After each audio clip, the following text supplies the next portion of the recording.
apakah dalam proses menuju takwa itu pakai logika atau cukup hati aja atau mixing? Ya. Di awal-awal kita butuh logika, Pak. Ya, ya. Tapi itu di awal-awal. Ya. Di awal-awal kita butuh akal. Katakanlah orang pengen deket, orang pengen menalari Allah. Awal-awal dia perlu pakai akal. Apa bukti ada Allah? Adanya alam raya yang teratur ini. Namanya argumen teleologis. Argumen keteraturan alam. Dia lihat luar biasa alam yang teratur ini, gak mungkin gak ada yang ngatur. Akhirnya dia berkesimpulan berarti ada Allah. Pakai akal gak tuh kira-kira? Pakai akal. Dia lihat alam, dia teliti, dia riset, ya. Oh, lahirlah hukum prima causa. Ada yang menggerakkan sesuatu tapi sesuatu itu kagak bergerak. Bagaimana itu? Dia ketemu hukum magnet yang bisa menggerakkan dua kutub yang berbeda tapi dia sendiri gak bergerak. Begitulah Allah berarti, dia bilang. Allah bisa menggerakkan kita tapi Allah sendiri gak butuh bergerak. Karena kalau Allah bergerak juga bukan Allah namanya. Karena dia butuh gerakan. Dia nalari itu. Nah, butuh akal kan? Di awal-awal. Tapi itu belum puncak, justru pemula. Jadi yang pakai akal pemula. Nah, orang barat bilang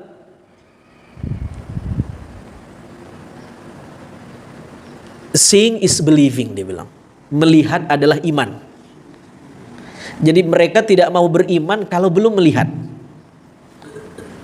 Nah, kita beda, believing is seeing.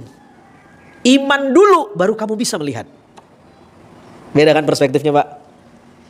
Orang barat yang cenderung materialistis, dia tidak percaya sesuatu kalau dia belum lihat. Mana Tuhan, dia bilang. Dia lupa Tuhan itu wujudnya abstrak bukan konkret. Ya. Jadi perlu mata yang berbeda untuk melihat Tuhan. Tidak cukup dengan mata akal. Karena mata akal ada batasnya. Akal mengenal ada hitam, ada putih, ada benar, ada salah. Kalau tidak begini ya begitu. Itu kan hukum akal. Kalau kolbu beda lagi. Nah, dalam proses takwa kita mesti melibatkan akal, Pak. Ya. Ini kalau kita nggak pakai akal kan kita nggak bisa tadabur. Nah, coba yang nyampain ODGJ, yang denger ODGJ, Pak. Nyampe nggak nih tadabur? Nggak nyampe, Pak. Nah, kita punya akal, kita serap. Oh, itu makna takwa. Jadi perlu akal. Tapi apa mentok? Nggak mentok. Nggak mentok. Dalam proses selanjutnya kita butuh fitur yang disebut dengan kolbu, yang cara dia melihat tidak terbatas, ya. Yaitu mata hati, mata kolbu, ya. Orang menyebutnya rasa. Nah, rasa itu yang ngasih Allah juga, ya. Dia bilang, apa tanda adanya Allah? Adanya alam. Hebat banget sih alam, bisa jadi tanda buat adanya Allah. Terus kalau kagak ada alam, nggak percaya ada Allah. Mentok tuh akal ngejawab. Maka Syekh Ibn Athaillah As-Sakandari bilang, buat orang yang pemula mengenal Allah, dia akan bilang adanya alam menunjukkan adanya Allah. Tapi buat orang yang di level advance, dia akan bilang adanya Allah, ya, menunjukkan adanya alam. Dibalik sama dia. Kenapa beda kesimpulannya? Karena yang satu memandang dengan hukum alam lewat akal, yang satu memandang dengan hati. Kira-kira begitulah. Dan semua bisa dijelaskan dengan Al-Quran, dengan dalil-dalil. Dan itu yang membuat orang yakin bahwa agama Islam itu agama yang paling benar. Oke. Tetapi pengajaran di kita, terutama mungkin di kampung-kampung, dogmatis. Jadi pokoknya kamu terima, kamu yakin. Tapi artinya rasionya kurang dipakai. Nah, menurut saya kebalik nih, Pak. Menurut saya justru orang yang korupsi itu karena rasionya bagus. Menurut saya nih, orang kampung yang polos-polos, yang hatinya cuman punya Tuhan. Orang kalau punya akal Tuhan aja diakal-akalin Pak sama dia. Coba lihat yang korupsi. Kira-kira lulusan kuliah apa enggak Pak? Lulusan kuliah, orang pinter berarti, belajar logika dia. Ngapa dia korupsi? Akalnya pinter, ngakalin Tuhan. Ya nggak apa-apa korupsi, ntar subsidi silang katanya. Ini kan mau Ramadan ini katanya, bulan penyucian dosa. Ada aja tuh jawabannya tuh. Ya. Ntar halal bihalal, maaf-maafan.